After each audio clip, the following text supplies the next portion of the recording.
think we're all set. Thank you all for coming to help us open our community access cable TV station, Focus Springfield. This is a project that's been some time in the making, and I'm glad that the folks that have been looking at us, looking at the brown paper wrapper we've got on the windows now can finally get a chance to see what it actually looks like. We're not going to keep you very long, but we do want to introduce a few folks that have been instrumental in this process. The first is the gentleman to my right, Steve Kerry. He's the studio manager and executive.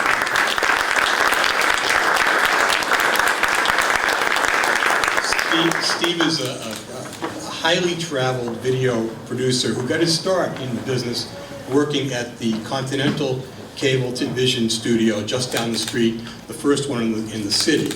And he's made a circuitous route so that he's back home now working at something that he's probably been dreaming of for a long time. The first guest we have is Congressman Richard Neal. Congressman Neal was the mayor who signed the first cable TV contract, I believe. Not really, but close. Second. It's been around for a long time. Did I make you older or younger? But anyway, he's a congressman now. So without further ado, Congressman, can you make a few statements?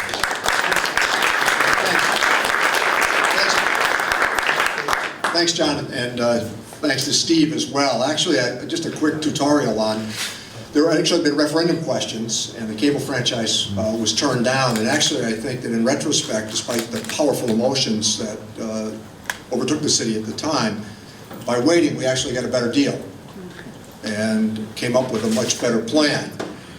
Around at one time when there was a pay TV outlet in Hartford where you actually would just put quarters in the box, and it was Channel 18 out of Hartford. And two of the metrics that were used at that time were trying to figure out how to access Red Sox games and Bruins games. That was the big deal that drove the market. And not to miss the point that there had been considerable opposition from local TV to the idea of expanding the cable franchises. And I must tell you that it's fair to say that there was a considerable bit of conflict between the newspaper and the TV station owners at the time, and elected officials were kind of caught in between that battle. And I will say that one of the really nice parts of that outgrowth was the idea of establishing the endowment, and that's where I was active. And it was the establishment of the endowment, and there was an independent board that oversaw the endowment. I think there were fees that were generated at one time up to $600,000 annually, and it came from the consumer's bill. Now, what's been interesting, and I was talking to Paul Robbins earlier today, the Telecommunications Act of 1996 really was transformative because it opened the phone service to cable, and it opened cable to the phone service. And the idea was to allow the market to determine price, and that by having ongoing competition in the marketplace, that would be the best determinant, and that would be the best way to discipline price. And for a while it worked. Nobody foresaw Mad Men, and nobody foresaw House of Cards. I was actually with a publisher of a major newspaper not long ago, and he said to me, he said, Congressman, he said, is Washington really like the House of Cards? And I said, intrigue, yes, murder, no. And I call that to your attention because that's been an outgrowth that nobody anticipated. Another factor of the marketplace. Now, just a couple of general comments, and you can tell I have an interest in this and have for a long period of time, because I think this is really important. I pay a lot of attention, as the mayor does and others here, as to how the consumer receives and gets their news. It's really a big deal in the business that I'm in. And one of the things that social media has done, it's allowed snippets of news to become transformative in the marketplace. People see the first snippet of news and they come to conclude that, well, that must be the truth. And the public and the individual only has so much time in the day to consume news. So what we all need to be mindful of is the speed of how news travels as a transformative factor in our lives and how opinion is shaped based upon news. Remember, there's a difference in facts and opinions. The difficulty is that more and more opinion is generated because of social media.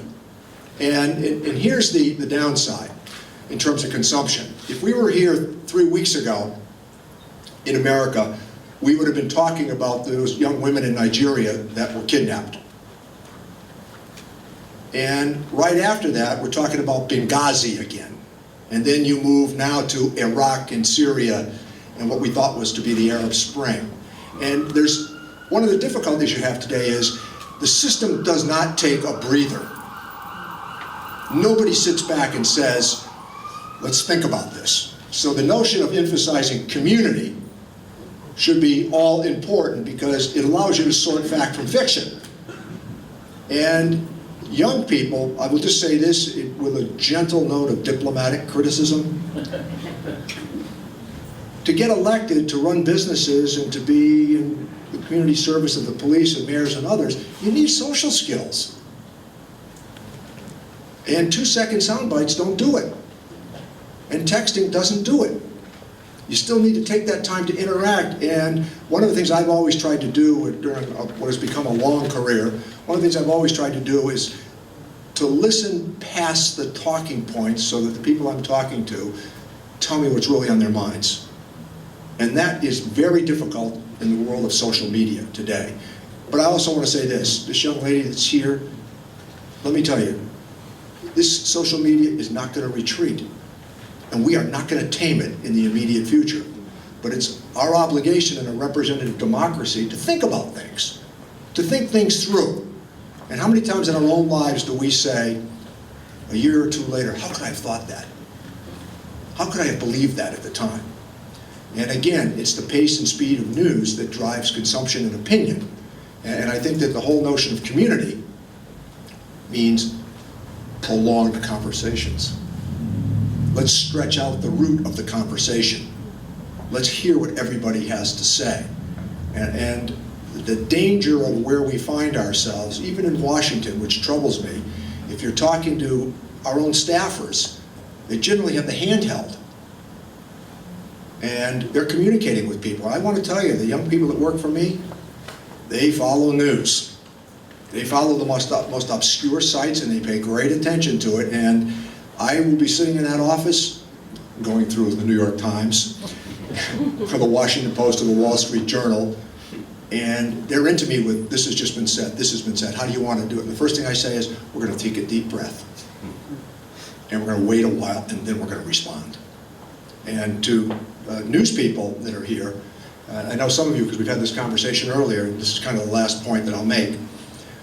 When I started, because it was actually a 7-day news cycle, Monday was a big news day because people were coming off the weekend, and the press, Wednesday and Thursday, they do what they used to call react, when people like Jack Flynn would enthusiastically go out and find somebody who didn't like you or didn't like your proposal, and they would report about it. And then by the time we got to the weekend, Friday was a slow news day, so on Friday evening, you'd call your favorite reporter after the deadline and give them the news. And I always remember one reporter said to me in this very nice conversation, she said, look, I'm stuck. I need something for tomorrow morning's front page. I'm here alone. She said, what have you got? And she said, you're going on the front page tomorrow if you give me something decent. And guys, I'm having a beer saying, geez, I think they're talking to George Washington or something. And sure enough, I'm on the front page the next morning. I don't think you can do that anymore. I just don't think you could get that done anymore. And then you got to Sunday. Local news and national news was full because the public had Sunday off. So we did analysis. That all happens now in 24 hours. That all happens in 24 hours. So the headlines become pretty dramatic. The news stories or what's behind it become a little less dramatic. And trying to figure all of that out is one of the great challenges that we face in public life. The digital revolution has changed everything. It has changed everything. And the last plea I would make to all of you is that there's something still to be said for complete sentences, finished paragraphs, and the idea of establishing a thought pattern in the way we converse, and the way that we use the written word to create imagery. It's a very, very important consideration in a representative democracy. But I know John and Steve, they've been at this for a long time, and I think that whole emphasis on the term community is what we want to adhere to. That was the whole idea of the cable endowment. Community. Regular people would have a chance to participate in ongoing dialogue and discussion. And that's part of our obligation as well. Thank you very much.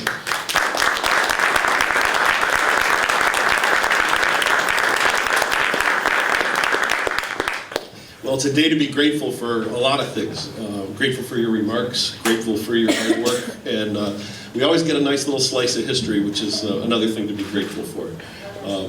A wise man once said that once you're a mayor, you're always a mayor. So thank you for mentioning about the community. Public access television is the word that's used to describe what we are, but to hear the words community, you notice it in our name. We are community television. Another thing to be grateful for, the positive stories that we can hear. We always hear a positive message from somebody who used to be the greatest goalie behind me. If the ball ever got past me, he'd stop it. I'd like to introduce Springfield's Mayor, Dominic Sarna.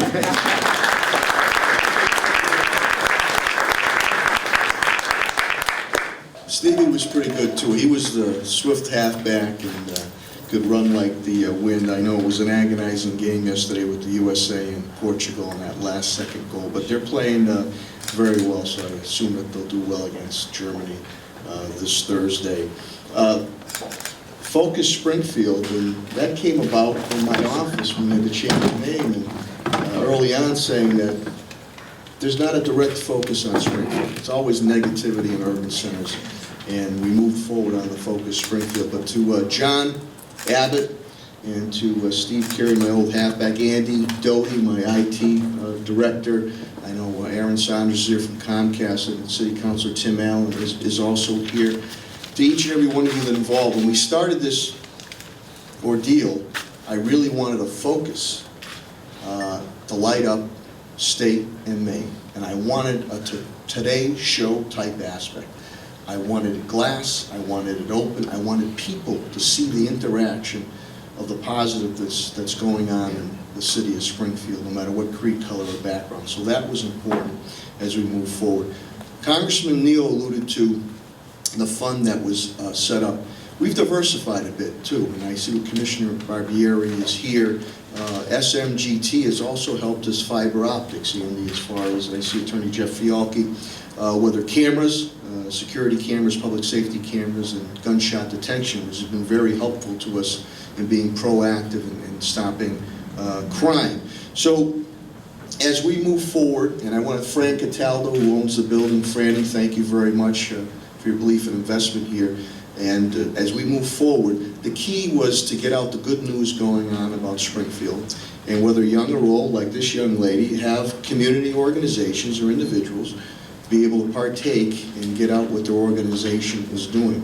Also, many a times we have been filming, whether Steve comes out with Jimmy Lyden in my office or Daryl Moss, to let the people of Springfield and the surrounding areas know the good that goes on in the city of Springfield. So now we finally have it open. This will be lit up, as you know, when you were coming by in the evening time, we'd see all different types of colors emanating from the window area here, and that's extremely important. But Congressman Neal also alluded to the battle of bringing cable TV to the city of Springfield. And Jack Flynn, if you're looking for a good story, I'd like to be on the front page tomorrow too, so I can maybe help you out on that, Jack. We'll talk about Mark Bavaro. But at that time, the mayor was late Mayor Attorney Ted DeMauro. And there was battles going on with TV 22, Bill Putnam, and Gil Leftowich, who was the general manager of ABC 40. And they did not want, obviously they're fighting for their market share to bring cable TV in. Well, Mayor DeMauro was very courageous in this fight, and Mayor Neal followed up with that to make sure we struck a good deal, and we still have the senior discount, one of the few in the Commonwealth of Massachusetts have that, and all the other amenities moving forward. And that fund has been instrumental, whether it's been for getting news out, good stories about the city of Springfield, or helping out with public safety aspects. So at this time, I'm going to make it a point across that there'll be a time that we will name this center in honor of Mayor Ted DeMauro, the Mayor DeMauro Communications Center. Very apropos for him. He fought hard for the cable TV to come here. He was also involved in Mayor Neal with the landscape of downtown and the buildings going up, and he always had his heart, not only the neighborhoods, but downtown. So that's something that I was looking to do. I have a committee set up that was one of their initiatives, but I think it's appropriate time, and at the appropriate time, we'll bring the family in also to honor the late mayor for his efforts in a difficult time to bring cable TV here. There are a lot of people behind the scenes that have worked hard to get this studio up, and now we want to see it used for the community process. So don't be surprised if you see a talk show or a cooking show. Maybe I get my wife Carla, she's a great chef, or other community events going here, and really to the young people.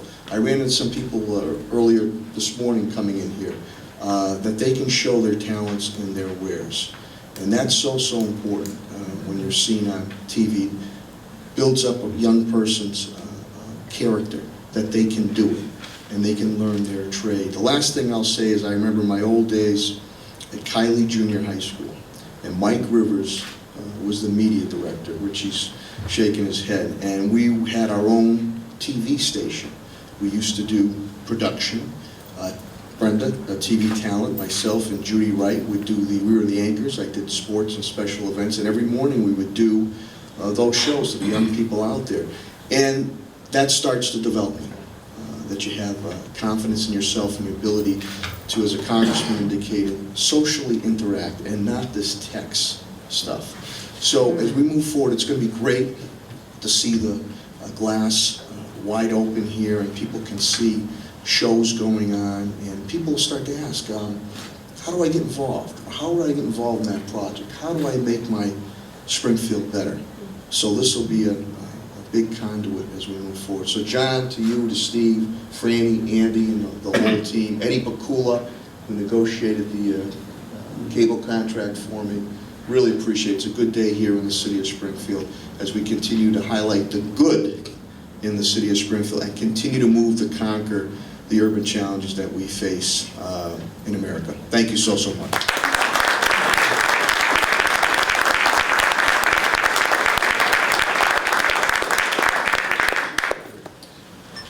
Thank you, Mr. Mayor. So I'm sitting over here and I'm saying to myself, okay, I wrote the program and did the lineup, so why did I put myself speaking after two of the best public speakers I've ever heard in person or on television? There's a lot of knowledge, history, and dedication to the public good right here next to us. And I think everybody in this room also shares the same love for public involvement, civic involvement, and our city and our country. I'm going to go very briefly. I have an 18-slide slideshow. I'm sorry, don't start it yet. It's not going to go that fast. It's not going to take 18 minutes, I hope. Just quickly, a little bit of background. We mentioned the endowment, which Mayor Neal put into place after Mayor Sarno signed the first contract. I don't, thank you. See, you learn something every day. Mayor tomorrow, Jesus Christ. I'm not nervous. The successor to the endowment was Springfield Media Telecommunications Group, of which I was pleased to have been a lay chairman of for several years prior to the creation of Focus Springfield. Focus was brought about by a change in the cable TV license, a new license renewed for 10 years between Comcast and the city. The major difference for our purposes was Comcast used to do the broadcast of city government events and operate the studio at Van Sickle Middle School. Under the new license, Focus is responsible for doing those government broadcasts and running the studio. So we were talking with the mayor about this change, and we discussed the need to liven up downtown and to try to bring some activity to streets that, let's face it, are too often unpopulated, underpopulated. Little do we know that about 8 months later, MGM would kind of show up, and I think they're going to have something to do with lighting the streets up too, but they're not here yet, we are. The way we operate, we're a nonprofit 501c3. We're funded with a PEG grant from Comcast.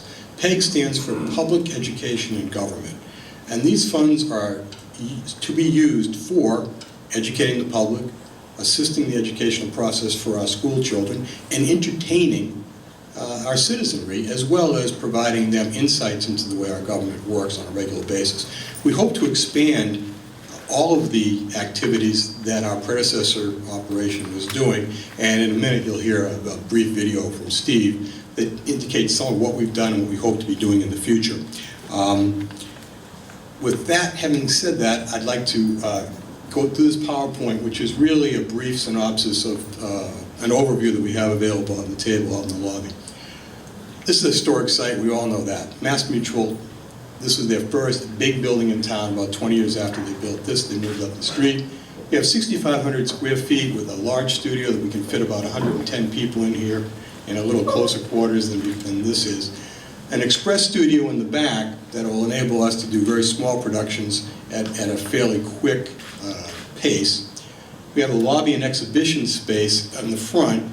You can see two works of art that John Simpson, who is a UMass, as an artist and a UMass instructor in arts, on the 9th floor of One Financial Place, is that the name of it? Yes, One Plaza. Evan Plotkin's building? Okay. He conducts an art studio for UMass Amherst students. Once a week they come downtown to Springfield and they work up on that 9th floor in what would otherwise be a pretty sterile environment, and they create some really beautiful things. It's pretty amazing. If you get a chance to go up there, you ought to try it out. Part of the importance of that, of course, is that UMass is paying attention to downtown Springfield, something that a lot of us have been working at for years. I think that preceded their announcement of the educational facility at Tower Square, all of which is good stuff. The control room that we put together is not fully equipped yet. We're demoing equipment for the control room. We're also demoing cameras, trying to find out the best balance between good quality and low cost. We're on the bus routes. Our clientele is going to comprise, we hope, of school kids, college students, and everyday citizens. You can get down here by bus. You don't need to bring a car down. You don't need to park, et cetera, et cetera, although parking is pretty easy at night. We're close to the MassMutual Center. We're going to emphasize the events they're bringing into town. We're next to City Hall, easy access for us both ways. And you know, the business district, we're part of the bid, and we've got the South End, which is really sort of our neighborhood, I think. It's a great place, vibrant place. We hope to keep emphasizing what's going on there. I mentioned the PEG grant already. Comcast made this possible. They have provided a tremendous amount of technical support, moving the studio from that old location to this location. It's not easy, and they've been very gracious in the help they've given us. We just heard about the SMTG. The role that we played was to do cultural grants similar to what the endowment did, but in the mid-2000s, Mayor Ryan was talking with our board, and we realized that Springfield was getting really beaten up in the national press for its crime and its dangerousness. So we conducted a series of surveys and trying to find out what we could do in a technological way to help improve both the perception of public safety and the reality of public safety. This resulted in buying and installing and continuing to support the ShotSpotter gunshot detection system that the police department uses. We've also put in about 40 video cameras in strategic locations throughout the city. Police department uses it, fire department uses it, and the DPW, Bob Holtzen is the camera and technical guy. He uses it for checking up on the work that the DPW has done around the city, snow emergencies, snow days. He can zero in on major intersections and trouble spots and help to keep the city flowing. We also did a number of cultural grants at that time, but we really decided we had to focus on making the city safer, and I think it's helped. I hope it's helped. As a result of that, we also installed about 6 miles of fiber optic cable that the city is now starting to use for its communication network. We continue to support that, and part of our charge under the new license is to continue to build the institutional net that Comcast was building. Eventually, we hope to connect all the city buildings with fiber optic cable, saving a lot of money, but also improving the capacity of the information exchange that goes on all the time. As Congressman Neal said, it doesn't end, and it's 24/7. Finally, we picked this site because of the location. We considered a number of sites. There were several old office spaces, bank buildings that were available, but the visibility wasn't as good as we wanted. The size of the location might not have been adequate for what we wanted to do. Another spot we looked at was the old First Church. Beautiful building, beautiful structure. Behind the actual chapel part, there's a pretty good-sized office building. We decided against that because it was more space than we needed. It was just like too historic for us to undertake. And we didn't want to get involved in renovating property of that significance. So we ended up here. I think this has been vacant for about 12 years, this particular space. We came in and really started to major renovation of the space. Everything came out that was old, and everything in here is new.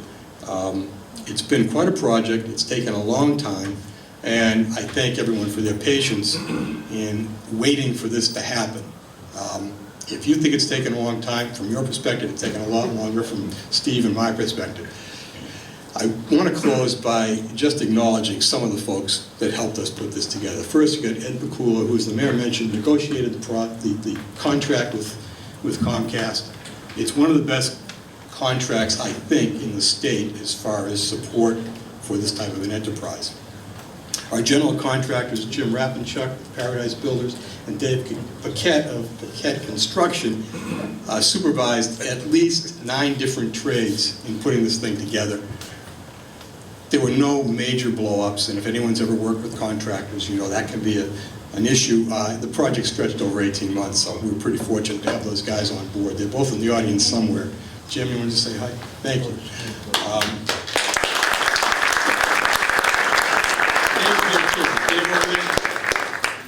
And of course, Fran Cataldo, great landlord. The hidden gem in his operation is Paul Flaubot, who's been the superintendent for C&W Realty for at least 25 years. He started with Mr. Cataldo Sr., continues. He helps everything go the way it's supposed to go in these buildings, which are not all that new and do require a certain amount of maintenance. The lighting, the designer that we used is Ray Herview. He's a Springfield guy. He has some theatrical experience. He can't be with us today. He took drawings that we made on the back of napkins and made them into reality. Great guy, great work. The lighting that you see here was designed and installed by Steve Hamlin of Supertech Lighting. Steve's here somewhere. When you ride by 91 and look at the Hall of Fame, those are Steve's lights, exterior, interior, all the public displays that are inside. He has I won't say he's internationally known, but he has a national reputation for lighting. He has toured with all the big rock acts in the past. Now he's kind of settled down to Connecticut, and he does this kind of thing. Our internet provider is Doug Norton of Access Plus Communications. Doug also maintains and installs that fiber network that we were talking about earlier. Aaron Saunders and Jeff Frechette. Jeff is the engineer that worked for Comcast. He's what? The brains behind the operation. Absolutely, yeah, he is. Engineers, let's face it, they make things work, and he was great to work with. So I can't get him to come to my house, though, to get that stuff working. But maybe after I'm being nice to him now, maybe he will come. I'm going to run it up. Mike Keston is a video engineer that is an independent guy. Again, top value, low cost, great guy. Our IT engineer is Ben Snyder. His most recent professional assignment was to manage the business operation at the Apple store in Holyoke. He's an Apple expert. He left that career to do some educational work, and he's helping us part-time. Great kid. The video display engineer is Tony Caliano of ATC. He put this together for us. He's lending this to us. Thank you, Tony. He's also did video displays in the corridor, in the lobby, in the corridor. He's a great asset to have. In the audience are Jim Lacey, Andy Doty, and Jose Claudio, who are the members of my board, the current members. We're expanding that board, but these are the folks that have been there for several years and keep us on the straight and narrow. Also is Jeff Fialki, our attorney from Bacon Wilson. Jeff is an expert in telecommunications law, business law, and just about anything else I need. He does a great job of hand-holding and keeping us all above board. Thank you, Jeff, I think, right? I'm okay today? Okay, thank you. Finally, our Tamir Sano. He's provided the vision for this, our inspiration, and his leadership has just been terrific, not only for us, but for the city as a whole. I don't think anyone will disagree with that. Steve mentioned how positive he always is. Congressman Neal's the same way. It's critical that the leaders have a positive outlook. If you don't, then you're not going to get anybody to follow you. We all know how bad things are. We have to hear how good things are. And with that, I'll introduce Steve Kerry. Steve has a video that has snippets of some of the videos we produced while we were building this over the last 18 months. We were out in the community. We had producers going around. We've expanded our coverage of educational stuff to include high school athletics. We're expanding the government broadcasting already. We did a number of extra city council hearings focusing on the casino. We've worked with Kevin Kennedy on economic development presentations, and we expect to continue to do that and do more in the future. Steve?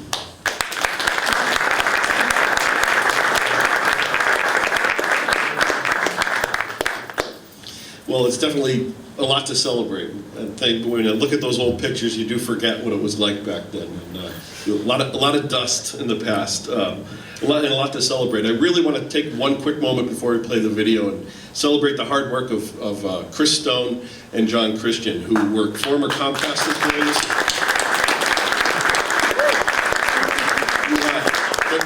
They're hiding in the dark, but these are the guys who have brought this city council, school committee, most of the sports that you see. They've done a great job. They've also done a great job of managing and helping to teach and run the equipment for our community producers. And we're very grateful for that work, and we're very happy that soon we can get our community producers back in here on a regular basis. We really were excited about introducing the concept of Access TV and really turning it into community television. And we're just going to play a couple clips here. I'm cheating. I don't have to speak very much. I can just kind of let the video do a little bit of the work. But please take a moment here. We're going to stop a couple times. They're a little rough, but I want you to just get a sample of where we've been and where we're headed. Public access television has enjoyed a long tradition of broadcasting in the city of Springfield. On the Comcast network, Channel 12 has featured religious and spiritual programming, a wide range of talk shows that cover everything from the arts, interviews with members of our community, and productions of live performances in music, dance, spoken word, and a variety of events with decidedly local roots. Channel 17 is widely known for airing school committee, city council, and government-related content. Technology upgrades include these remote-controlled cameras that help focus staff to produce programs more efficiently. Now there's more time to produce shows such as this Spanish and English show outlining the voting process in the city. Education is certainly the key to the success of any community. Channel 15 plays a key role delivering this important message. The convocation address from Superintendent Dan Warwick airs live throughout the city. This annual event celebrates inspiring students and gives them a chance to perform in front of a live audience.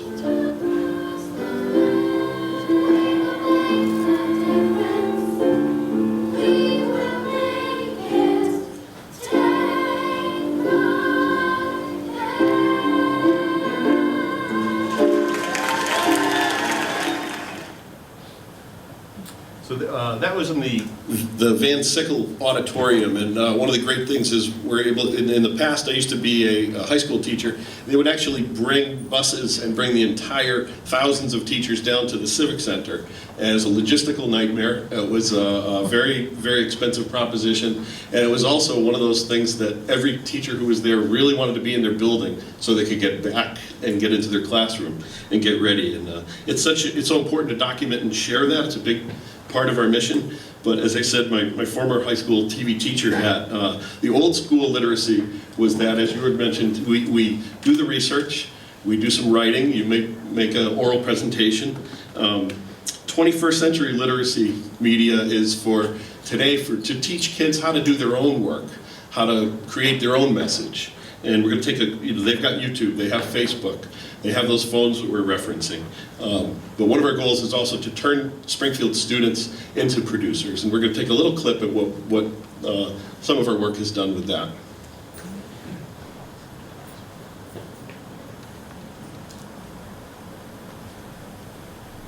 Here's a clip that students produced to say thank you to their teachers during the final days of school last June. I would like to thank my chemistry teacher who has been here ever since 6th grade with me. I'd like to thank my teachers for being there for me and supporting me when I needed help. Thank you. Thank you, guys. If you felt like you were not going to do well at something, they would actually do like one-on-one time with you, like they didn't want you to fail and they tried hard not to let you. I'm able to leave the school that has made me the character who I am today. I'm able to leave that school with a solid academic understanding of the world that I live in, and I'm really glad that I went to the school. I can't believe I'm saying that. It allowed me to really, it opened up my eyes of who I am as a learner and who I am as a person. Yeah, that's my favorite part. True honesty. It's a golden rule that sports really seem to rule most of the TV screens that we have, doesn't matter where you are. I think that's true for genuine community television too. High school, college, student athletics, fitness in general, these are things that we're really looking to increase our coverage in. Sports really teach you how to win with pride, and perhaps how to lose with grace and learn from it. I'm going to take just a look at some of what happens in the high school level and some of what happens beyond that.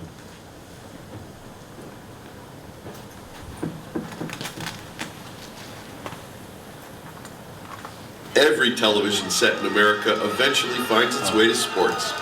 Whether viewers see the thrill of victory or the agony of defeat, the partnership with Focus Springfield will provide increased coverage of the many popular sports throughout the city. The success of student athletes often travel far beyond the city limits. Focus looks forward to covering the wins, the losses, and the lessons that come with sports. Now we'd like to hear from one of the coaches who will be working hard in just a few hours.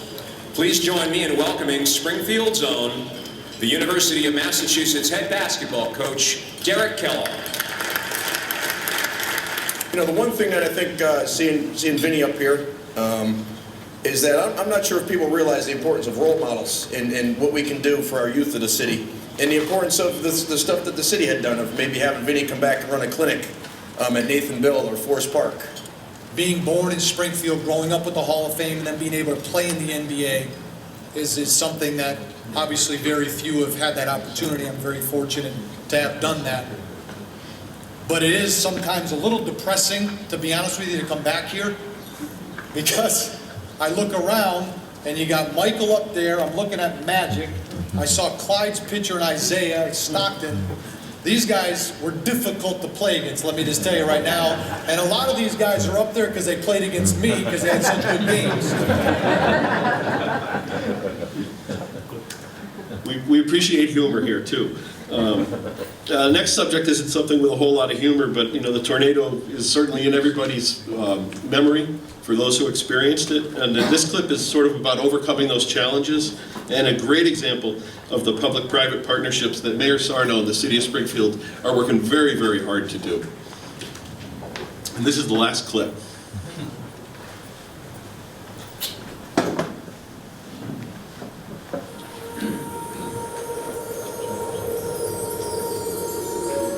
If you were in Springfield on June 1st, 2011, you'll probably always remember exactly where you were. Our offices and our early education and care program on Main Street were all filled. We were bustling, we were busy. It was 3:30 in the afternoon, so there was a lot of activity. And suddenly, the call began to circulate around the building that there was a tornado coming and we needed to seek immediate shelter.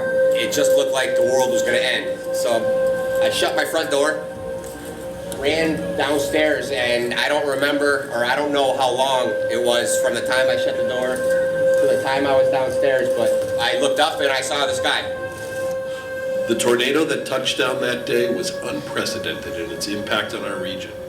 We gathered the children, escorted them out to the sidewalk at the same time that a police officer approached us.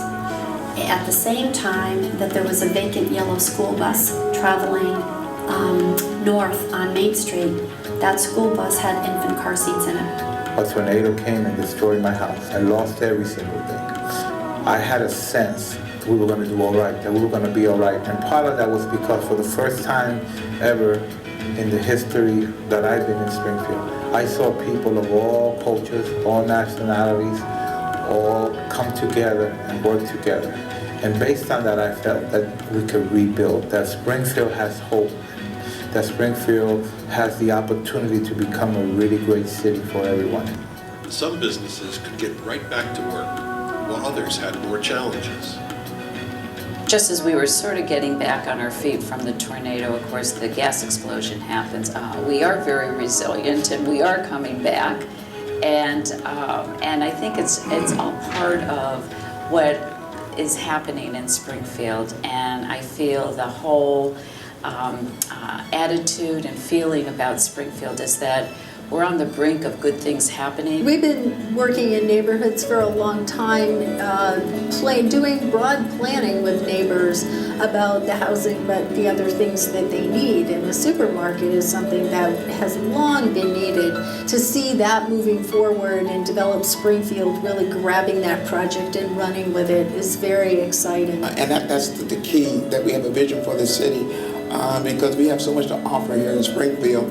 And just not the tornado areas, but throughout the city, we feel that Springfield needs to be revised, and I think it's going to come back. One thing is for certain, Springfield's recovery efforts are well underway. Community leaders have responded to the challenge not only during the initial response to the tornado, but this action continues to this day with a master plan for the future. A future for the city, not to simply rebuild, but to rebuild bigger, better, stronger, and smarter. There's a lot of those good feelings you have when you're rebuilding and getting through everything, but the best is, doors and windows, and the house has a roof, and you see it. You just have to keep plugging along, and it just seems like everybody in the neighborhood is, and when you talk to your neighbors when when their progress begins, and you see the attitudes change, and everybody's got a smile on their face, and everybody's happier, and it's nice to see that you're going to get your little piece of your world back, which is good.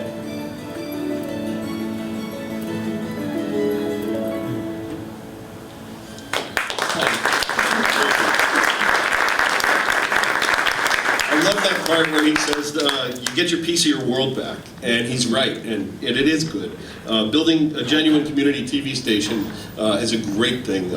We really feel the community producers, they have not had a home for a long time, so we're really happy that we finally can open the door. There are a number of you here today. I want a round of applause for them and for their patience.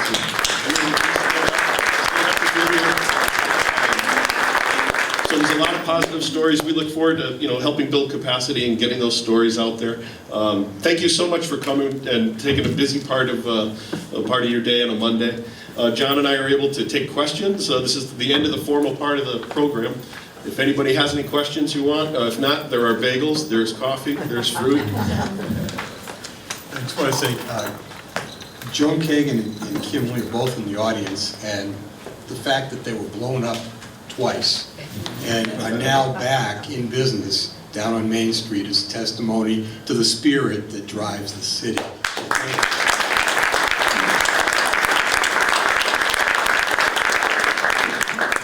I also forgot to say that a lot of the technical help that we receive today and going forward, our student interns are in the back. They're hiding in the dark too. Thank you very much. Questions will be available, and if anyone would like a tour, we're here to show you the rest of the place. Thank you. Fast.